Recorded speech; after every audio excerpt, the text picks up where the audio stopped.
World in action enters the struggling, changing world of the 7-year-old.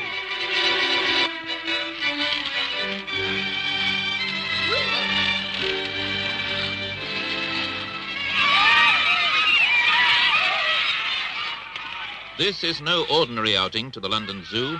It's a very special occasion. We brought these 20 children together for the first time. They're like any others, except that they are children from startlingly different backgrounds.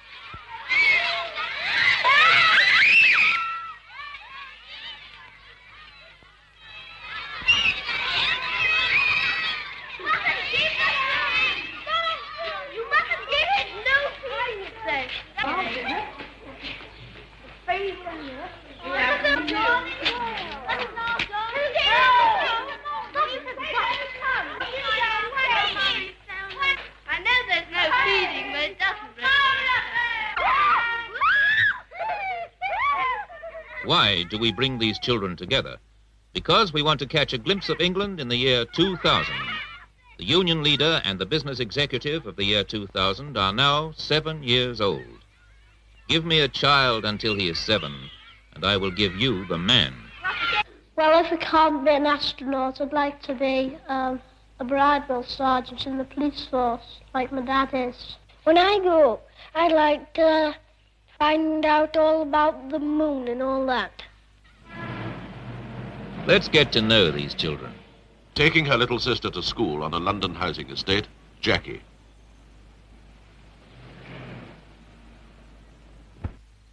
From the Yorkshire Dales in northeast England, Nicholas. He goes to a one-room village school 4 miles from his home.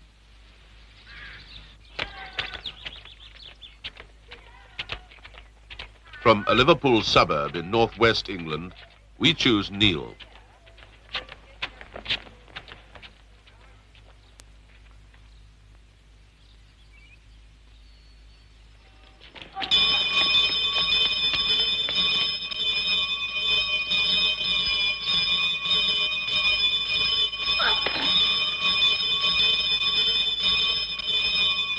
And this is Tony. His girlfriend calls him a monkey.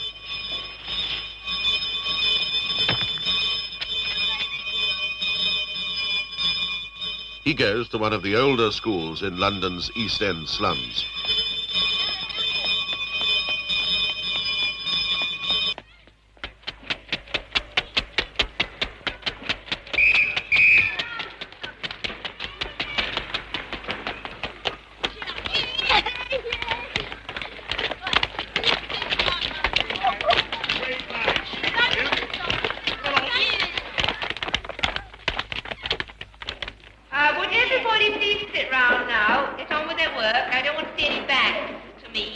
Next to Tony, there's his girlfriend, Michelle. Did you hear as well?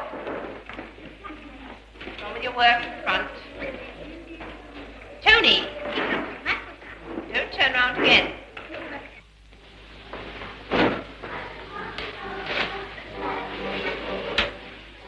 This dormitory is in a children's orphanage supported by charity. This is Paul and Simon. Bruce doesn't live with his parents either, but for a different reason. He goes to a private boarding school in Surrey.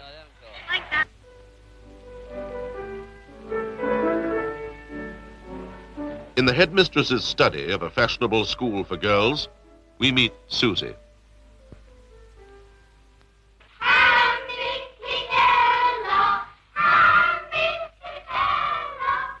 In this classroom, Waltzing Matilda is being recorded in Latin. This is an exclusive kindergarten school in Kensington, London. I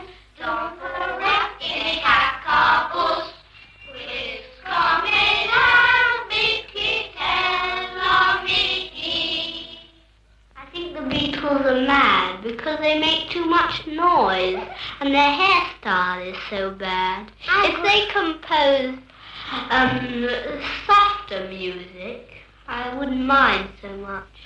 I just love the haircut. That was John.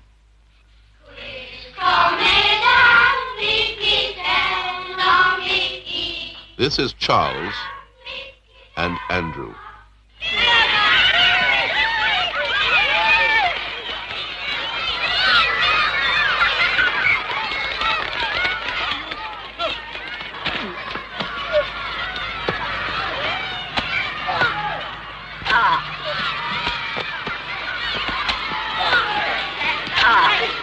The world of the 7-year-olds can be primitive, even violent.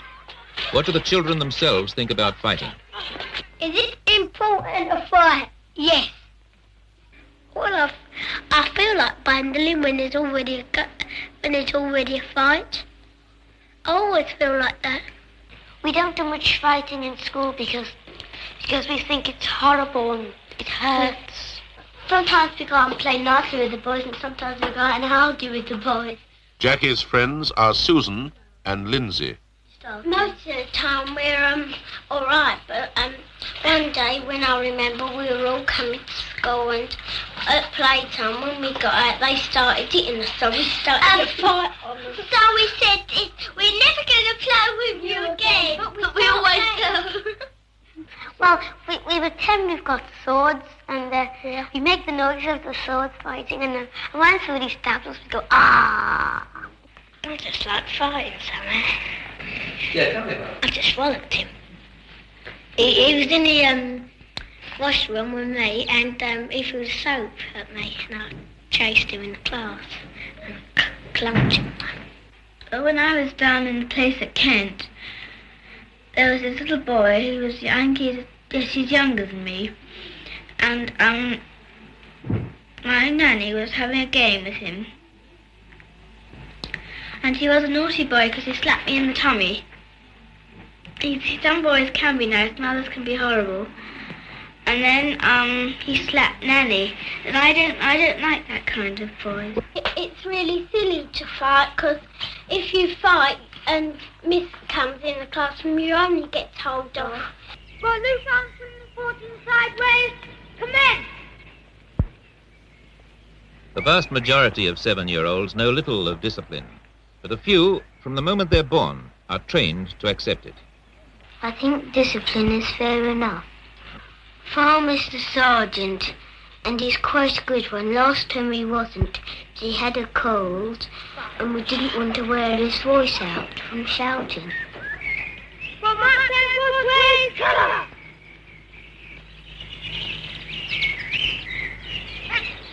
and that's farmer heat gives me nightmares.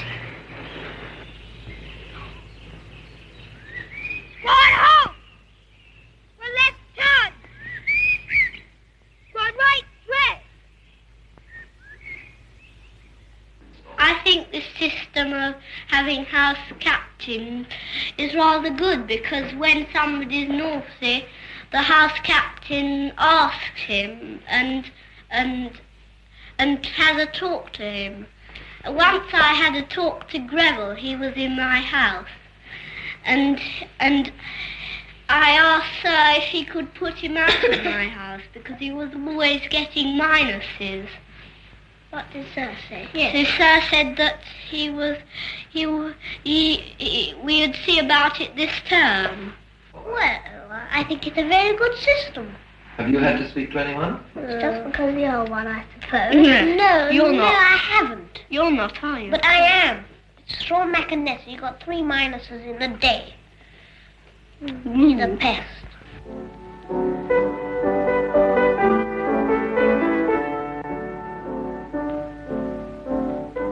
At Susie's school, the exercise is classical ballet.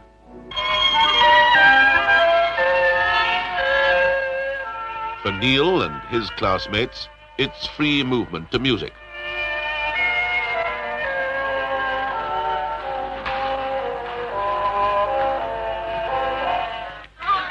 Michelle and her friends are left to amuse themselves.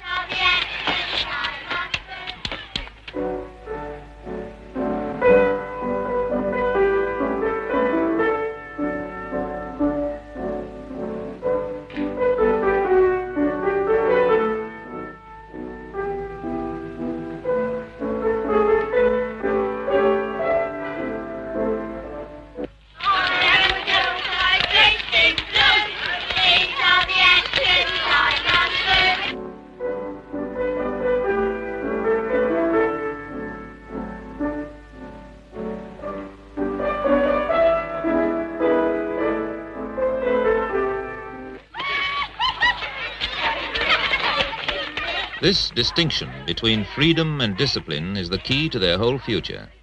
And what about after school? What do they do in their spare time? When I go home, I have tea. Then I practice my piano. And then I practice my recorder. And then I start watching television. What time do you go to bed? Well, I have my bath at 6 o'clock. And then go to bed at 7 and read till 7:30. I usually go to bed 10 o'clock or 11 o'clock. When I go home, I go and see my mother. And I have tea and watch TV. And then I do my homework and I go and see my father. And then what time do you go to bed? Well, last night I didn't go to bed till 7. When I go home, I come in and Mummy gives me a cup of tea, and then I go out and play. And when it starts to get dark, I come in again and put on TV.